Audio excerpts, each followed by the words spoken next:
Hello, what is up? Oh my god, I'm so excited. I think this is going to be my first official bookish YouTube video. I have a couple more planned and I'm working on them right now, but this should be my first one that I upload. And today I am going to be sharing with you the books that I read in May. Sorry, I'm gonna turn the AC on. I know it's loud, but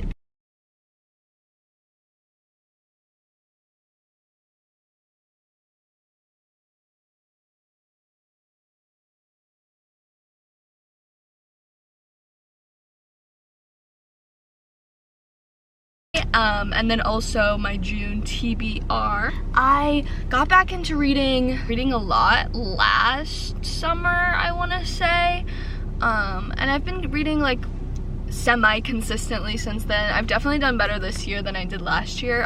I've been averaging about at least 3 books a month, which I'm pretty proud of with the amount of coursework that I have. I know a lot of people who create book content read insane numbers, but I don't really care about that.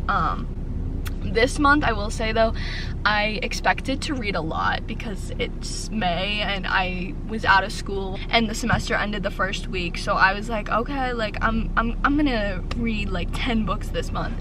And I was doing well. I was on track to read a lot, and then the May migraines hit. Guys, I get the worst migraines in May. I don't know, it's I guess a seasonal thing. I don't know if it's because the weather's changing and it's really hot. A little over a week, almost 2 weeks, I was getting random really bad ones where I have to be in a dark, quiet, cold room. I'm nauseous. Anyway, this is TMI. You guys don't need to know that. But anyway, I was having really bad migraines, and that put me into a reading slump for basically the entire month. So I didn't read as many books as I would like. Yeah, so let's just get right into it. Okay, so the first book I read this month was Disorientation by Elaine Sheh-Chew. I saw this on my For You page. I don't have the physical copy. I do have the hardback, but I loaned it to a friend and she's reading that right now. Basically, I saw a TikTok. Somebody was this is it's kind of the same academia vibes as The Secret History. Honestly, that's as far as I would go with the similarities. But Disorientation is about a 30-year-old PhD student, and she's really struggling writing her dissertation. Dissertation. Is it East Asian Studies major? And she's writing her dissertation about this famous Chinese American poet. As she's researching for her dissertation, she comes across something strange, and it sends her down this rabbit hole of investigating, trying to come up with something of substance to write about. And then the story just goes insane. It's a satire, and it's kind of it's a commentary on white supremacy and elitism within higher education, which I love. The satire is a bit over the top.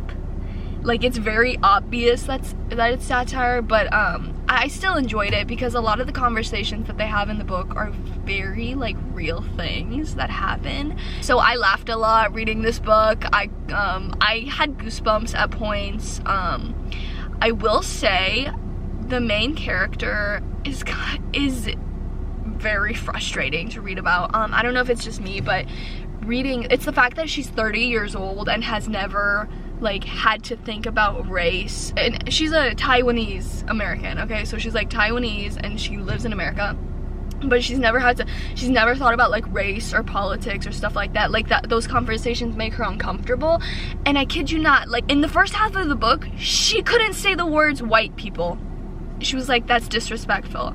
And as someone who's literally talks trash about white people every single day of my life, it was so frustrating to read about this character. I was girl, you were annoying me so much. And I hated her white fiance. In the entire book, literally every page, I was break up with him, break up with him, break up with him. So there's that. But yeah, it's interesting to watch her oh, I thought somebody was parking next to me. I was like, that's gonna be really awkward. But it's interesting to watch her like go through this like self-discovery journey that a lot of immigrants have to do. And there were a lot of conversations of like her disconnecting from her Taiwanese culture as a kid because public school is harsh in America to immigrant children. And oh my god, like I was like crying reading some of these chapters. I was frustrated at times, but it was fun. I enjoyed it. So I gave it 5 stars. And then the second book I read, I also own this book, but I don't have it in the car with me right now, is The Selection. I just had this at my parents' house, and I just like randomly picked it up one day and I read it in one day. No, I think it was literally like the first day I got back. Yeah, no, it was literally like right when I got back I read it. I love this book. I first read it when I was in 6th grade, so it's like, I know a lot of people like critically analyze it and they're like, this book sucks, but for me it's just a comfort read because I first read it when I was 11 years old, so it was fun just rereading it and getting to like go back to like the first time I read it. But basically it's like this prince is looking to get married, and there's like 37 different like provinces within this country. Like every like eligible 16 to 20-year-old girl like applies. They select one from each province, and the main character, and yeah, basically you got a little bit of that love triangle, royalty, almost like friends to lovers kind of, because she's not interested in the prince at first, so she tells him, she's like, hey, I'll like help you find a wife, but it's not gonna be me. It's like rereading it, I was like, this book sucks, but it's so fun. It makes me so happy, and I'm literally gonna buy the rest of the series because I want to reread them again. I just love them so much. I don't care what anybody says. Okay, next book I read was The Book Thief. I feel like everybody knows about this book by now. This has been a book that's been on my TBR since like high school. I've been very intimidated by this book. I don't do historical fiction, but I loved it so much. It's from the perspective of death, and it follows the story of Liesel Memminger. I think she's like a 10-year-old kid when the story starts, and it's just about like her life in Nazi Germany, and she gets adopted by this couple, and it follows like I don't even know how you would describe this. It's very much like slice of life almost, in very, very dark times. I just loved the narration and it being from the perspective of death, because so in the you find out it's from the perspective of death in like the first chapter, right? But then it goes into like the story of her life, and then you'll have like 1 or 2 sentences that remind you that the narrator is death, and it just like gives me goosebumps every time I remember, because it'll be like, you'll be reading something and then it'll be like, and his life, and I met him that day, to show like they died or something. That was really bad. It's a good book, guys. I promise my book videos will get better than this, I think. I just like rambling, but very good book if you're looking to read like, this wouldn't be considered a classic, but I feel like this is like a modern classic. If not, is this a classic? This is not, no, this is not a classic. What am I on? Oh my god. But if you're looking to like read a book that is very popular, that's everybody has read, you're looking to read more historical fiction, I think this is like pretty manageable. It is like over 600 pages long, I think 500 pages, and like the text is pretty tiny, but it's easy to read, which again, like I feel like a lot of historical fiction and science fiction is like not easy for me to read, but this wasn't bad. This was not bad. And then the final 2 books I read were a duology, 6 of Crows and Crooked Kingdom. Okay, that's a lie because I technically haven't finished Crooked Kingdom yet. I am literally like maybe like 50 pages away though, so I'm counting it. I'm gonna finish it today. But I'll talk about 6 of Crows. Okay, I am not a fantasy girl. Like, I'll read an occasional fantasy book, but I'm not one of those people who can read a fantasy book every like month. I feel like so many people only read fantasy, and props to you, but I couldn't do it. It's so confusing to me, like all the different worlds. I'm gonna get them mixed up. But with that said, I really enjoyed this. I think what's interesting, so it basically follows these six outcasts, as it says on the front, as they're given this mission to kind of like save this one person from the ice court, and it's because this person has created this drug which can, if given to the Grisha, which are like magical people, can, I feel like anybody who loves this book watching me explain it is probably like cringing so bad. Okay, sorry guys. But basically, like, given to these people, it makes them incredibly dangerous. So these 6 people are like given the task of saving this man from the ice court, so like the drug doesn't get in the wrong hands. So yeah, it follows them as they like come up with the plan and like go through with it, all of that.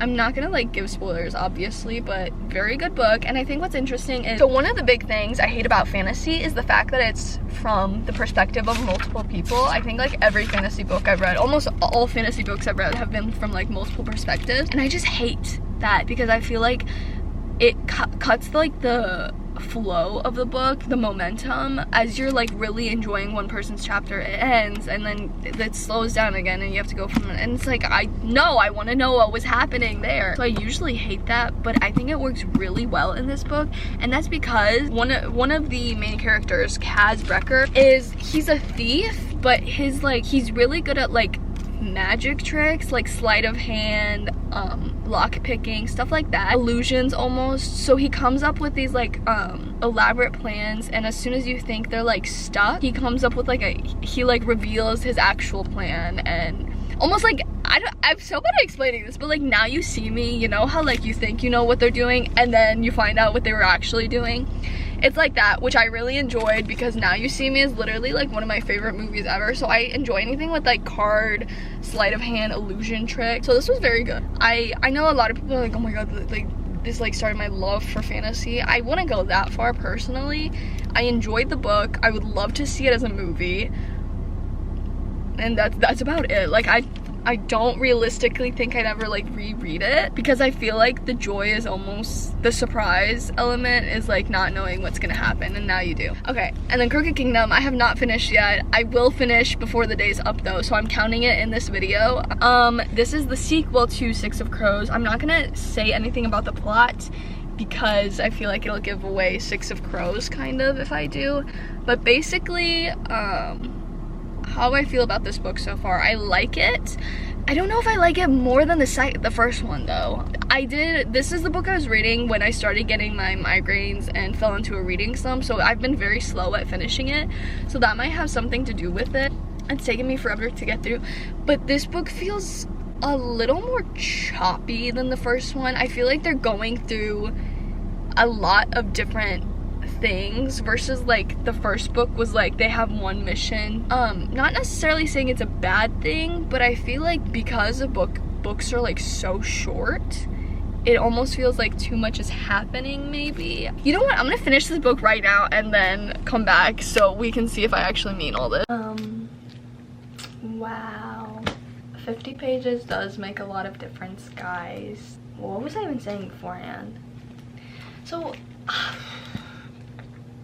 I don't know if I can say that one book is better than the other, just because I feel like they're so, like, it needed to be a duology, right? And they just capture each other so perfectly, like, they're perfect together. I did cry reading the end of this. If you know, you know. Yeah, this was really good, honestly. I don't even know what to say. Wow.